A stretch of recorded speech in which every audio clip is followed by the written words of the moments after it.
வணக்கங்க. இன்றைக்கி நம்ம தோட்டத்தில் ஒரு அதிசயம் உங்களுக்கு காட்டுறேன். பொன் வண்டு. நம்ம சின்ன வயசுலலாம் நான்லாம் பார்த்துருக்கேன். இந்த கரட்டிலலாம் போனோம்னா பொன் வண்டு இருக்கும். இதுலேயே பெருசாக இருக்குங்க. அது பாரு கீழே விழுந்துருச்சு. பெருசாக இருக்கும். இதை பிடிச்சி நம்ம விளையாடி இருக்கோம். இந்த 90 கிட்ஸ்க்கெல்லாம் தெரியும். இதுலேயே ரெட்டு கலராக இருக்கும், இது பச்சை கலராக இருக்குது. நம்ம தோட்டத்தில் பொன் வண்டு கூட இருக்குங்க. அழகாக இருக்குது. நானும் 3 நாளாக பார்த்துட்ருக்கேன். 3 நாளாக இந்த கொய்யா செடியிலேயே உக்காந்துட்டுருக்கு. கொய்யாக்காயும் பிஞ்சு பூவோ ஏகப்பட்டது எடுத்துருக்கு.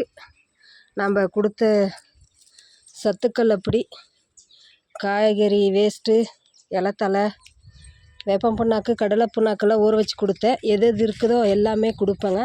இதில் போட்ட இலத்தலையில் பாருங்கள், பூண்டு கூட முளைச்சிருக்கு இந்த ஹத்தியில். அவ்வளோதாங்க. பிடிச்ச லைக் பண்ணுங்கள். பாய்.